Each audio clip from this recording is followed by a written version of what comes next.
오늘은 머더스데이, 어머니 날입니다. 우리 모든 아내분들 그리고 어머니들에게 하늘의 위로와 주님의 은혜가 함께 하시기를 축원합니다. 이 엄마라는 말은 인간이 태어나서 가장 먼저 배우는 단어 중에 하나입니다.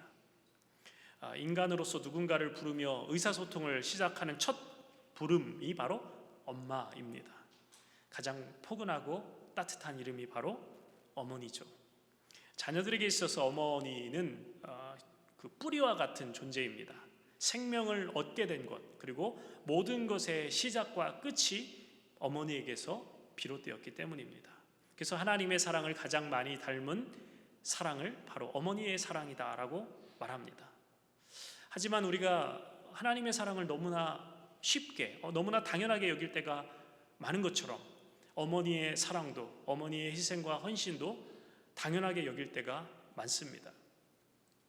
이 심순덕 시인이 쓴 엄마는 그래도 되는 줄 알았습니다 라는 시가 있는데요, 제가 한번 여러분들에게 이 시를 한번 읽어드리도록 하겠습니다.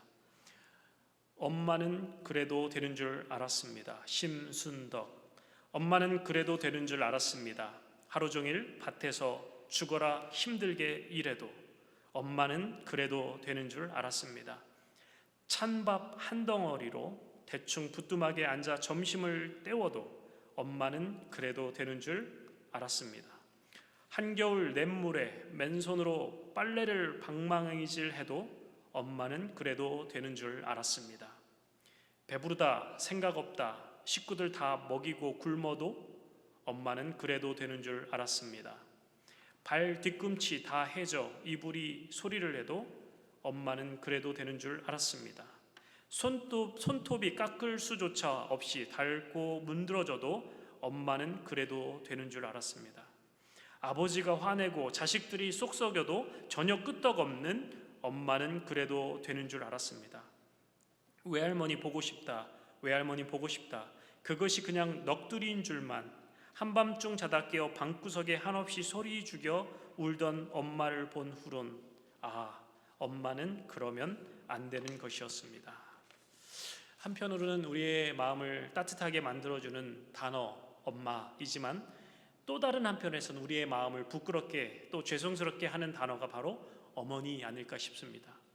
우리 어머니가 이 세상에 안 계신 분들 있다 하더라도 쉽게 찾아볼 수 없는 그러한 상황이다 하더라도 그 어머니에 대한 생각만으로 우리의 마음이 따뜻해지고 또 우리의 상상 속에서 어머니의 품을 그려볼 수만 있다면 그것으로 우리는 복된 인생이라 생각합니다.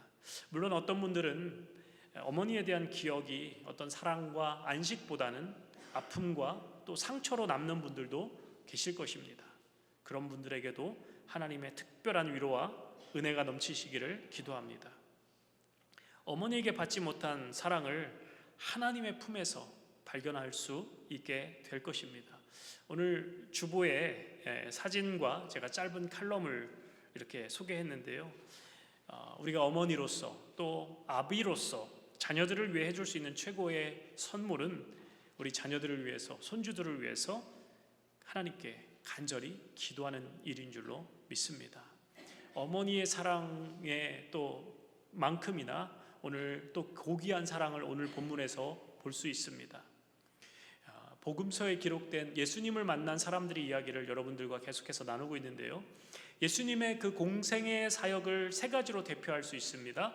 예수님은 가르치셨고, 전파하셨고, 치유하셨다. 한번 따라서 해볼까요? 가르치셨고, 전파하셨고, 치유하셨다. 영어로는 teaching, preaching, healing. 예수님의 이 세 가지 삼중사역이라고 합니다. 예수님은 제자들을 데리고 다니시면서 제자들을 훈련시키셨어요. 가르치셨어요. 그리고 무리들에게 하나님 나라를 선포하셨어요.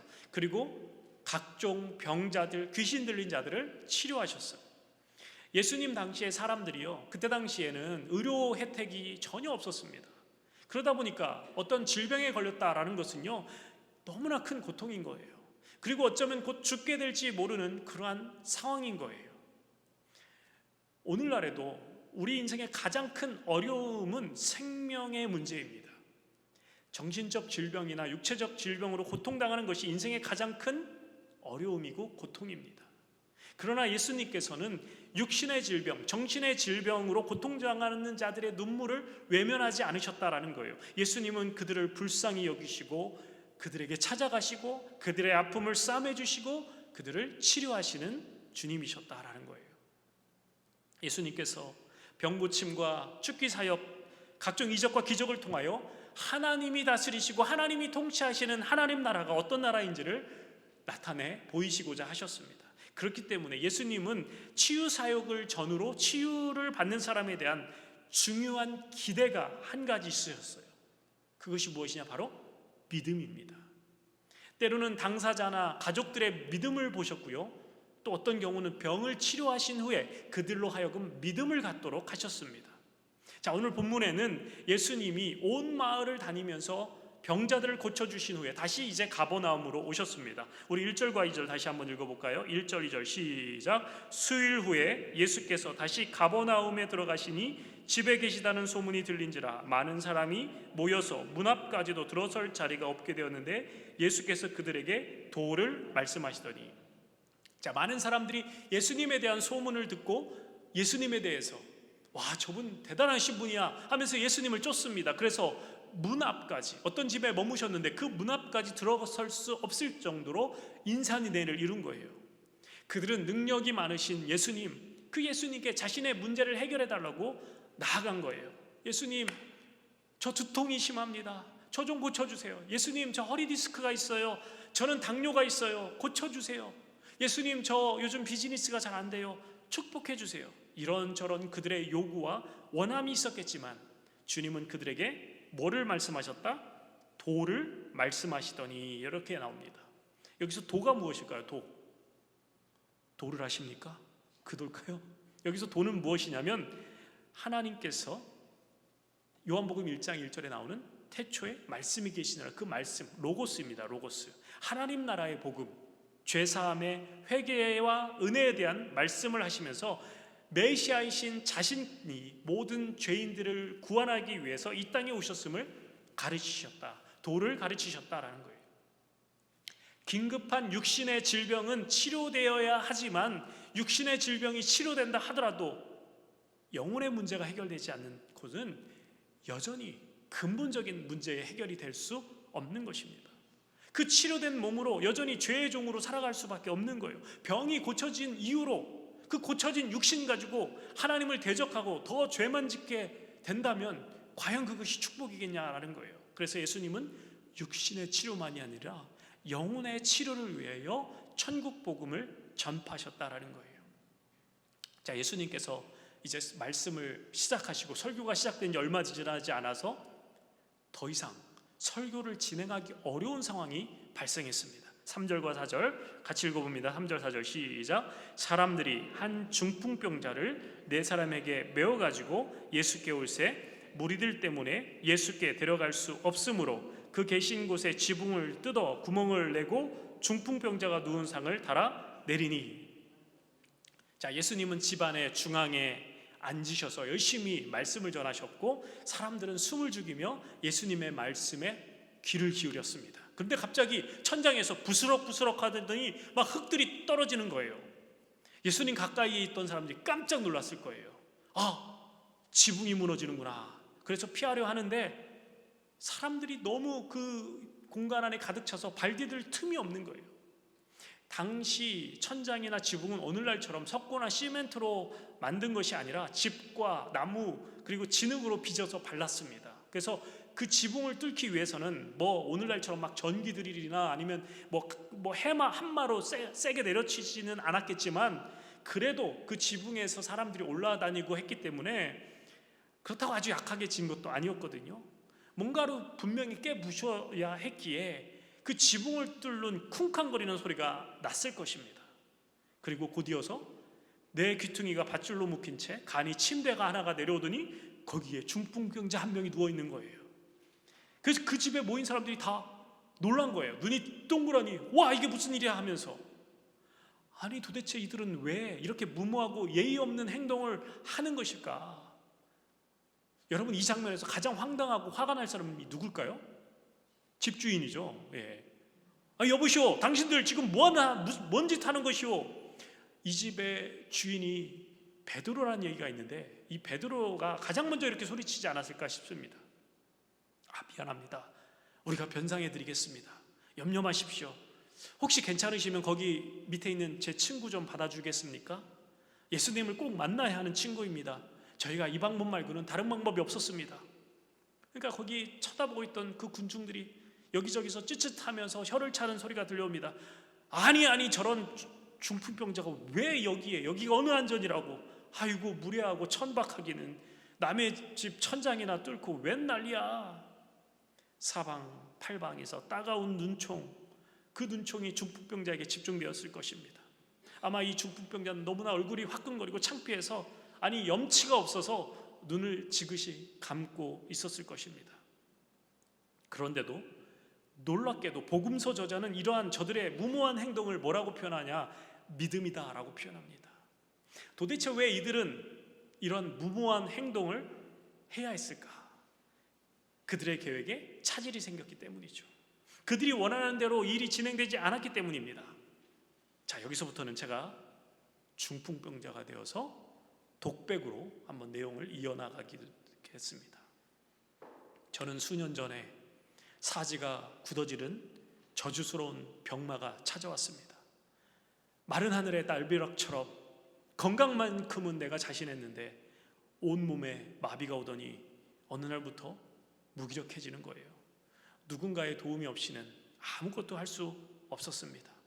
의사에게 찾아가 보았지만 의사들은 모두 고개를 저으며 그냥 돌아가라 라고 했습니다. 종교 지도자들에게 하나님의 벌을 받고 있다라는 말을 들었습니다. 맞습니다. 저는 어쩔 수 없는 죄의 값으로 중풍병을 알게 된 것 같습니다. 저는 나병 환자처럼 마을에서 쫓겨나 살지는 않아도 되었지만 제 가족들이 느낄 수치와 고통을 생각하면 미안함에 견딜 수가 없었습니다. 하루하루가 죽지 못해 사는 날이었고 지독한 외로움과 고통의 연속이었습니다. 그러던 차에 이웃에 사는 친구가 찾아왔습니다. 그리고 예수님에 대한 소식을 전해주는 거예요. 예수님, 그분에게는 참으로 놀라운 능력이 있다라는 거예요. 악귀를 쫓아내고 온갖 질병을 치료한다는 이야기였어요. 소문이라는 게 언제나 사실보다 과장되기 마련이긴 하지만 그분에 대한 소문은 꼬리에 꼬리를 물고 계속 들려왔습니다.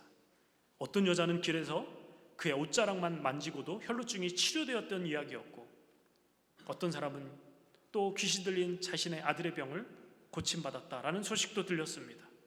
그분은 자기에게 나오는 사람을 결코 외면하지 않고 긍휼히 여기며 자비를 베푸신다라는 이야기도 함께 전해졌습니다. 그래서 저는 정말 그분을 만나고 싶었어요. 그분을 만나면 나의 이 저주스러운 삶에서 벗어날 수 있지 않을까 생각했어요. 그분이 만약 듣던 대로 하나님의 아들이라면 나의 죄의 값을 그것 때문에 알아야 되는 이 중풍병을 고쳐달라고, 내 죄를 용서해달라고 사정하고 또 사정하고 싶어졌습니다. 그런데 어느 날 그분이 우리 마을에 나타났다는 거예요. 마을 사람들이 모두가 그를 보기 위해서 그가 머무는 집으로 달려가고 있다는 소식을 들었어요. 나도 그가 머무는 집에 가고 싶었어요. 그분을 꼭 만나고 싶었어요. 그래서 그 소식을 전해준 친구들에게 간절히 부탁했어요. 이복의 친구, 나를 그분께 데려다 주게. 내 마지막 소원일세. 나의 이 간절한 마음이 친구들에게 전해졌는지 그들이 기꺼이 나를 들것에 실어 그분이 있다는 집 문까지 갈 수 있었어요. 그런데 이게 어찌된 일인가? 그 집안에 도저히 들어갈 수 없었습니다. 너무나 많은 사람들이 몰려 있었던 거예요. 그 중에는 왔다가 돌아서는 사람들도 모습도 보였습니다. 집안을 향하여 몇 번 기웃거리더니 미련 없이 돌아가는 사람들이었습니다. 그러나 나는 그럴 수 없었어요. 그 사람들은 돌아가도 되는 처지였지만 나는 결코 돌아갈 곳이 없었기 때문이에요. 인생의 막다른 골목에 다다랐기 때문에 이대로 기약 없는 날들만 그냥 누워 지내다가 죽음을 맛보는 것 말고는 나에게는 아무런 소망이 없었기 때문이에요. 친구들에게 말했어요. 이보게들 고맙네. 나를 여기까지 들쳐매고 오느라 수고 많았네. 그대들의 몫은 여기까지네. 나를 놔두고 돌아가시게. 언젠가는 사람들이 돌아가고 그분을 만날 수도 있겠지. 자네들의 은혜는 내가 죽어서도 잊지 않겠네. 하지만 친구들은 내 마음처럼 애간장이 타는지 돌아가지 않고 집 주변을 살피기 시작합니다. 그 중에 한 친구가 말합니다. 이보게, 우리 문으로 들어갈 수 없으니 다른 쪽을 이용해 보세요. 어디로 가자는 말인가? 지붕에 올라가서 지붕을 뚫고 아래로 내려보내면 그분 곁에 저 친구를 정확히 내릴 수 있을 것 같네. 아유, 옳거니 정말 좋은 생각이네. 자, 들게. 하나, 둘, 셋. 이렇게 친구들은 중풍병자를 위해서 무모한 도전을 시작했던 것입니다. 자, 여러분, 우리는요, 인생을 살면서 내가 계획한 대로 내 인생이 흘러가지 않을 때가 정말 많죠. 내가 원하는 대로 내 인생이 진행되지 않고 우리가 어떤 인생의 난관에 부딪히게 되면 낙심하고 좌절하게 됩니다. 포기하고 싶어집니다. 정말 큰맘 먹고 이렇게 어렵게 주님 앞에 나왔는데 많은 무리들이 그 집 앞에 가득 찬 거예요. 그가 중풍병자라고 해서, 중병에 걸렸다고 해서 그에게 어떤 특혜도 주어지지 않는 거예요. 사람들이 아무도 비켜주지 않는 거예요. 친구들 입장에서는 포기할 만한 충분한 상황입니다. 뭐 할 만큼 했으니까 어쩔 수 없지 뭐. 대부분의 사람들은 이 상황에서 포기하고 돌아가는 것이 합리적인 선택입니다. 다음 기회가 있겠지. 그러나 이들은 너무나 절박한 거예요. 왜냐하니까 생명의 문제가 걸린 거기 때문입니다. 이 중풍병자가 죽느냐 사느냐는 본질적인 생명의 문제이기 때문입니다. 여러분, 우리가 어떤 프로젝트를 진행하다가 어떤 한계의 상황에 부딪히면 재빨리 포기해야 될 때가 있어요. 그런데 우리가 결코 포기할 수 없는 것은 생명의 문제가 걸려 있을 때라는 것이죠. 죽느냐 사느냐의 문제는 결코 포기할 수 없는 문제가 된다라는 거예요. 제가 예전에 담임 목사님, 섬겼던 담임 목사님이 항상 이런 말씀을 하셨어요. 죽고 사는 일이 아니면 교회에서 다투지 말자. 그리고 그럴 수도 있지 하고 그냥 넘겨라. 이런 말씀을 계속 해보셨어요. 여러분 한번 따라서 해볼까요? 그럴 수도 있지. 다시 한번요. 그럴 수도 있지. 얼마나 은혜로운 말입니까? 이 죽고 사는 문제가 아니면, 생명의 문제, 진리의 문제가 아니면 그냥 싸울 일이 아니라는 거예요. 그냥 그럴 수도 있지. 여러분, 만약에 우리 교회 안에 어떤 이단이 침투해서 우리 성도들을 미혹해 한다면 저는 끝까지 목숨 걸고 싸울 것입니다. 왜냐하니까 이건 진리의 문제고 우리에게 죽고 사는 문제이기 때문에. 그런데 죽고 사는 일이 아니면 싸울 필요가 없다라는 거예요. 그냥 그럴 수도 있지. 지나고 보면 정말 아무것도 아닌 일들이 얼마나 많은지 몰라요. 지나고 보면 정말 아무것도 아닌 일이 있는데 우리가 얼마나 그런 일에 열을 내며 살아왔는지 몰라요. 그냥 그럴 수도 있지. 그런데 뭐는 달라야 된다라는 거예요? 생명의 문제는 달라야 된다라는 거예요. 중풍병자를 들것에 싣고 온 친구들이 주님께 나아가기만 하면 고침을 받을 수 있을 것이다 라는 이 절박한 마음이 없었다면 그들은 그 문제 앞에서 그냥 포기하고 말았을 거예요. 그러나 이들은 너무나 간절했던 거예요. 아니, 어쩌면 중풍병자의 그 간절함이 이 친구들의 마음에 그대로 전달되었던 것입니다. 그 중풍병자의 믿음이 친구들의 믿음으로 이어졌던 것입니다. 그리고 그 절박함이 그들로 하여금 바로 위를 쳐다보게 만든 것입니다. 남들이 생각해내지 못한 방법으로 지붕을 뚫게 만들었습니다. 여러분, 믿음은요, 때로는 우리로 하여금 무모한 도전으로 몰아넣습니다. 안전한 방법, 상식적인 합리적인 방법이 아닌 전혀 예측할 수 없는 새로운 길을 걷게 만드는 것이 바로 믿음이다라는 거예요. 그리고 예수님은 그들의 그 무모한 도전, 무례한 행동을 꾸짖지 않으셨다라는 거예요. 아마 우리 예수님 그들의 그 모습을 보면서 흐뭇한 미소로 바라보고 계셨을 것 같습니다. 옆에서 제자들은 아이고 어떡해, 아이고 저런 하고 있지만, 베드로는 아이고 우리 집 지붕 뚫렸네 흥분하고 있겠지만, 예수님은 뭐라고 말씀하셨을까? 베드로야, 걱정하지 마라. 내가 목수 아니냐? 다 끝나고 내가 같이 고쳐주면 된다. 이러시지 않으셨을까?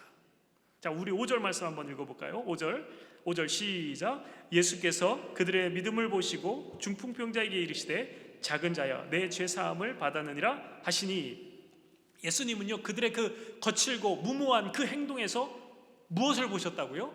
믿음을 보시고, 믿음을 보셨다라는 거예요. 여러분, 다른 사람들 앞에서 우리의 어떤 매너, 그 다음에 그것도 상식, 예의, 이런 거 중요합니다. 그러나 그 무엇보다 중요한 것은 주님이 나를 어떻게 보시느냐, 사람들이 나를 어떻게 보느냐보다 주님이 나를 어떻게 보느냐. 주님은 우리의 어떤 겉모습을 보는 것이 아니라 우리의 마음의 중심을 보시는 하나님이십니다. 예수님은 침대에 누인 그 친구를 향한 4명의 친구들의 긍휼과 사랑과 친절을 보고 계셨던 거예요. 절망에 빠진 그 한 친구를 향한 이 4명의 헌신, 희생을 보신 거예요.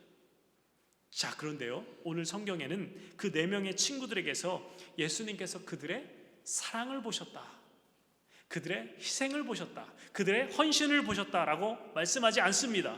무엇을 보셨다고요? 그들의 믿음을 보시고 라고 말씀하십니다. 그들의 행위는 분명 아픈 친구를 향한 그들의 사랑이었어요. 그들의 헌신이었어요. 그들의 섬김이었어요. 그런데 예수님은 그들의 사랑이라고 표현하지 않고 뭐라고 표현했다고요? 그들의 믿음이다 라고 표현하셔요. 예수님은 그들의 사랑과 믿음을 구분하지 않으셨어요. 무슨 의미일까요?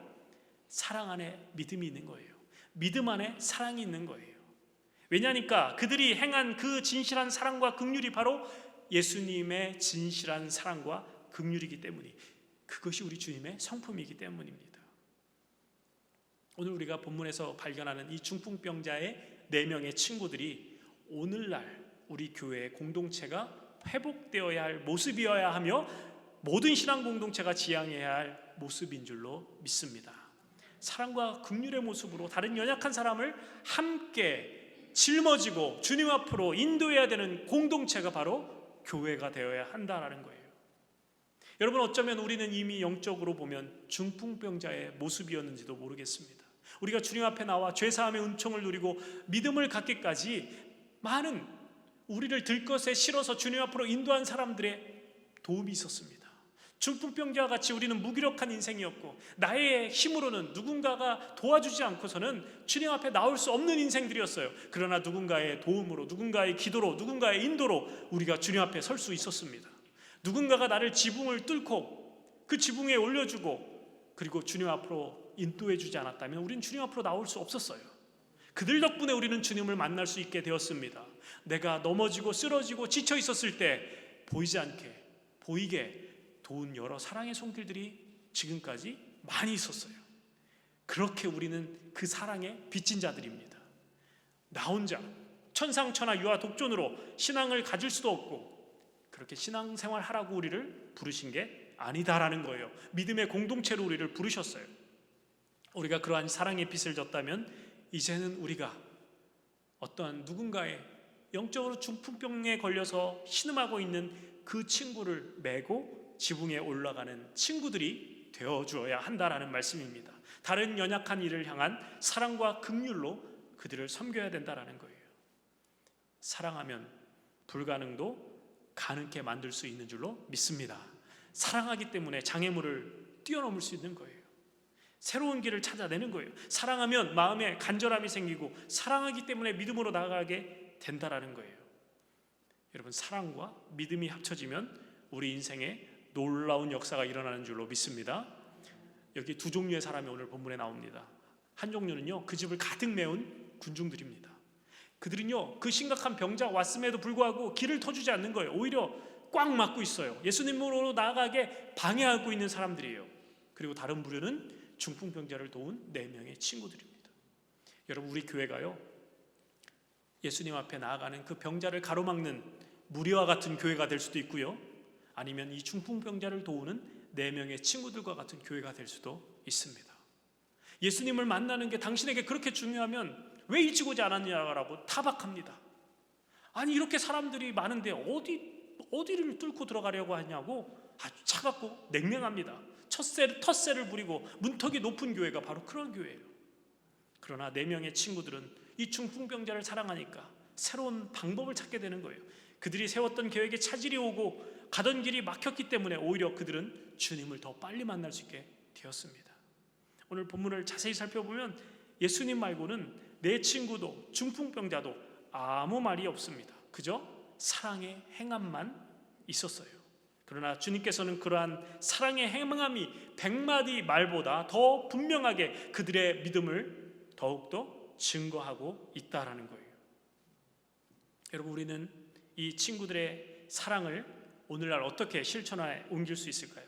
저는 가장 먼저 기도라고 생각합니다. 다른 연약한 지체를 위해서 날마다 중보의 기도를 하는 것, 아픈 성도들을 위해서 기도하고 어려움에 처한 이웃을 위해 함께 아파하며 진실하게 기도하는 일, 이것이 신앙 공동체로서 함께 지어야 할 중요한 사랑의 실천인 줄로 믿습니다. 여러분, 어려움 겪어보셨죠? 인생의 큰 위기를 겪어보셨죠?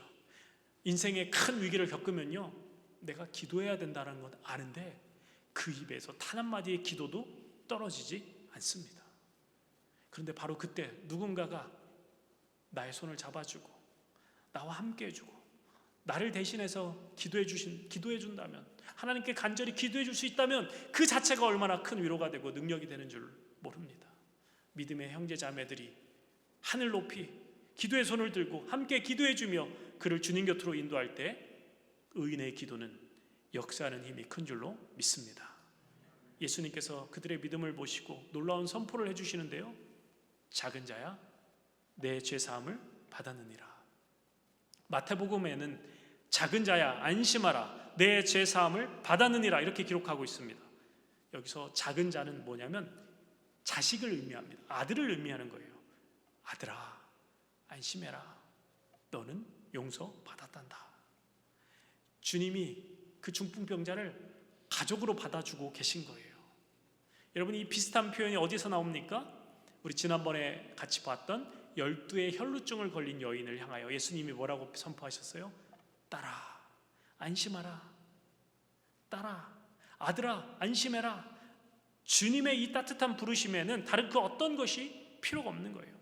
아마 중풍병 걸린 이 사람이 깜짝 놀랐을 것입니다. 친구들도 어리벙벙했을 거예요. 거기서 그를 보고 비난했던 무리들도 놀랐습니다. 그러나 오늘 본문의 핵심이 바로 이 말씀이에요. 내 죄사함을 받았느니라. 사실 그들이 기대했던 말은 그 말이 아니었어요. 11절이었어요. 11절 한번 보실까요? 내가 내게 이르노니 일어나 내 상을 가지고 집으로 가라. 내 상을 들고 집으로 가라. 그러나 예수님 처음부터 그 말씀을 하시는 것이 아니라 내 죄사함을 받았느니라. 이 말씀은 무슨 의미예요? 내가 너를 용서한다, 이렇게 말씀하시는 거예요.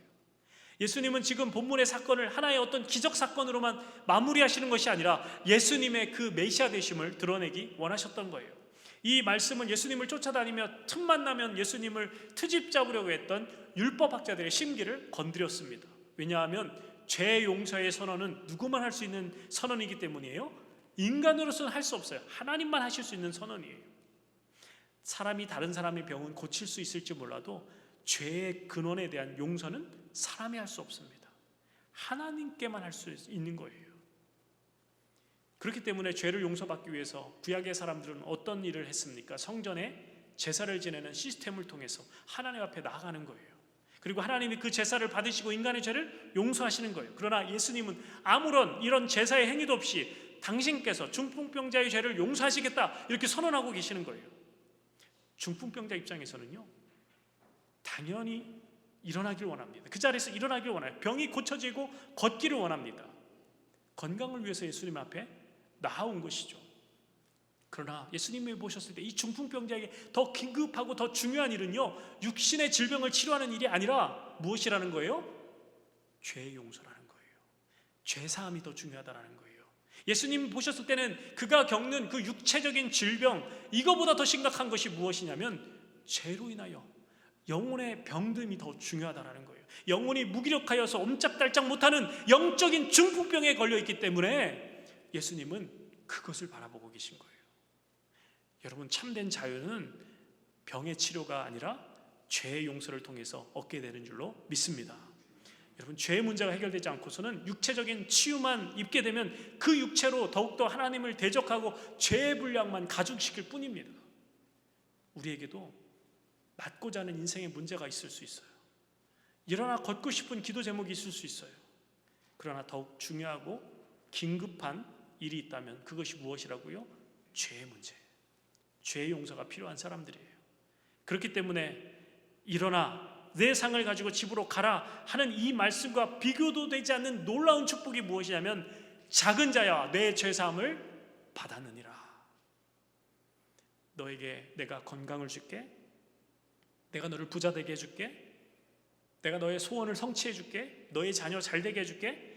이 말씀과 내가 너를 구원하였다, 이것은 전혀 다른 차원의 말씀이다라는 거예요. 하늘과 땅의 모든 권세를 가지신 하나님께서 너의 죄는 용서함 받았다, 너는 이제부터 무죄다, 이 용서의 선언, 이것이야말로 가장 놀라운 선언이다라는 거예요. 가장 중요하고 가장 긴급한 일이 바로 이 사죄의 은총이다라는 거예요. 여러분, 어떻게 이 사죄의 은총을 우리가 받을 수 있습니까? 예수 그리스도의 십자가의 보혈의 공로로 나의 죄인됨을 인정하고 은혜가 풍성하신 주님 앞에 나아오기만 하면 우리가 이 놀라운 사죄의 은총을 받게 되는 줄로 믿습니다. 그리고 우리는 이미 이 사죄의 은총을 받은 사람들이에요. 이 가장 중요한 은혜와 복을 받았기 때문에 이제는 다른 것이 문제가 되지 않는다라는 거예요. 이미 최고의 것을 받았는데 다른 그 무엇을 하나님이 해주시지 않겠느냐라는 거예요. 그래서 로마서 8장 32절은 이렇게 선언합니다. 같이 한번 읽어볼까요? 로마서 8장 32절 시작. 자기 아들을 아끼지 아니하시고 우리 모든 사람을 위하여 내어주시니가 어찌 그 아들과 함께 모든 것을 우리에게 은사로 주지 아니하겠느뇨. 우리가 중풍병자와 같은 중병에서 치유받는 이 놀라운 기적 사건의 체험이 우리에게 없어도 괜찮아요. 그리스도 예수 안에서 이미 우리는 영혼의 치유를 받은 사람인 줄로 믿습니다. 가장 중요한 선언, 용서의 선언, 아들아 내 죄사함을 받았느니라, 이 말씀을 그리스도 예수 안에서 우리는 이미 받은 사람들이기 때문에 우리 안에 어떠한 기적과 이적이 없어도 괜찮다라는 거예요. 여러분, 복음의 본질은요, 하나님과의 관계 회복인 줄로 믿습니다. 하나님께 돌아가는 거예요. 하나님 없이 살아온 나의 그 삶을 청산하고 하나님께 우리의 삶을 돌이키는 거예요.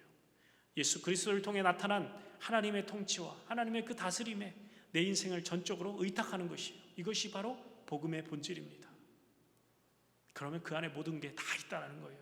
완전한 샬롬, 완전한 평강. 그 예수님께서 지금도 우리를 초청하고 계세요. 수고하고 무거운 짐진 자들아 다 내게로 오라, 내가 너를 쉬게 하리라. 죄의 짐을 지고 힘겹게 살아가는 인생들에게 주님 앞에 나오라는 거예요. 주님과 연합하자는 거예요. 우리의 죄의 짐을 주님께서 대신 지시겠다라는 거예요. 예수님께서 내 죄가 사함을 받았다라는 그 말씀의 의미는 내 죄의 짐을 내가 다 짊어져 주겠다, 대신 맡아 주겠다. 그 죄 사함의 권세를 가지신 예수님께서 너의 모든 죄를 내가 짊어지겠다라고 말씀하시는 거예요. 그리고 마지막으로 죄 사함의 권세를 가지신 예수님께서 이번에는 치유를 선포하셨습니다. 11절과 12절 말씀 같이 읽어봅니다. 11절 12절 시작. 내가 내게 이르노니 일어나 내 상을 가지고 집으로 가라 하시니 그가 일어나 곧 상을 가지고 모든 사람 앞에서 나가거늘 그들이 다 놀라 하나님께 영광을 돌리며 이르되 우리가 이런 일을 도무지 보지 못하였더라 하더라. 예수님 말씀대로 중풍병자는 그 자리에서 즉시 일어났습니다. 그리고 침상을 가지고 모든 사람 앞에서 나갔다라고 나옵니다. 예수님의 선포는 세 가지 명령어로 구성되어 있어요. 일어나라, 상을 들어라, 그리고 가라. 이 모든 뼈와 세포가 감각이 없었는데, 그래서 스스로 아무것도 할 수 있는 일이 없었는데 그 중풍병자에게 주님이 명령하시니까 꿈틀거리기 시작하는 거예요. 신경들이 다시 살아나기 시작하는 거예요. 근육에 힘이 붙고 힘이 들어가고, 그리고 그 말씀대로 몸이 움직이기 시작합니다. 일어나라. 지금까지 살아왔던 그 죄의 지배를 끊고 일어나라는 거예요. 상을 들어라. 내 과거의 상처와 아픔과 단절하라는 거예요. 걸어가라. 하나님의 영광을 위해 새롭게 인생을 시작하라는 거예요. 사랑하는 성도 여러분, 여러분의도 삶에 이런 기적의 역사가 일어나기를 축원합니다. 중풍병자가 당한 그 고통은 주님을 만나는 기적의 재료가 되었고, 다른 사람들로 하여금 하나님께 영광 돌리는 역사를 보게 하였습니다. 우리의 문제, 우리의 아픔, 그것이 다른 이들로 하여금 하나님의 영광을 보게 되는 통로로 쓰임받기를 예수님의 이름으로 축원합니다. 오늘 이 중풍병자가 이 육적인 문제만을 안고 주님께 나온 것이 아니었습니다. 그러나 그가 주님이 만났던 그 기대 이상으로 하나님께서 응답하셨어요. 육체적인 문제뿐만 아니라 더 중요한 영의 문제, 죄의 문제 다 해결해 주셨어요. 우리 주님은 우리가 구하고 바라고 기도하는 것보다 더욱더 놀랍게, 더욱더 크게 응답해 주시는 주님이신 줄로 믿습니다.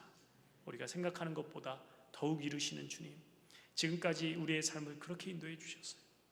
우리가 기대하는 방식이 아닌 더 놀라운 방식으로, 더 풍성한 방식으로, 더 완벽한 방식으로 우리의 삶을 지키시고 인도하시고 응답해 주셨어요. 우리가 상상하는 분량만큼이 아니라 우리가 알지 못하는 크고 기이한 방식으로 주님이 원하시는 방식으로 우리를 이끌어 오셨습니다. 예수님은 그 모든 광경을 신비하게 바라보는 그 사람들은 예수님을 바라보며 신비한 두려움을 느꼈을 거예요. 그리고 하나님께 영광을 돌리며 하나님을 예배했다라고 나옵니다. 우리가 전에는 이러한 일을 도무지 보지 못하였도다. 우리의 일상에서 역사하시는 주님의 그 놀라운 은혜와 권능을 보고 세상 사람들이 감탄하며 하나님께 영광 돌리며 예배하는 날이 속히 오게 될 줄로 믿습니다. 하나님, 저를 통해서, 제 입술을 통해서 하나님 아버지의 영광이 선포되게 하여 주시옵소서. 하나님, 제가 겪는 이 고난과 시련과 아픔을 통하여서 다른 사람들이 하나님의 영광을 볼 수 있는 축복의 통로로 삼아 주시옵소서. 이 4명의 친구들과 중풍병자의 믿음을 통하여 역사하신 것처럼 하나님, 우리 믿음의 공동체, 우리 교회를 통하여 온 세상과 열방 가운데 우리 주님의 이름이 높임받게 하여 주시옵소서. 예수 믿는 능력이 나타나게 하여 주시옵소서. 우리 이러한 기도 제목으로 함께 찬양하며 말씀을 마무리하도록 하겠습니다. 우리 아까 불렀던 찬양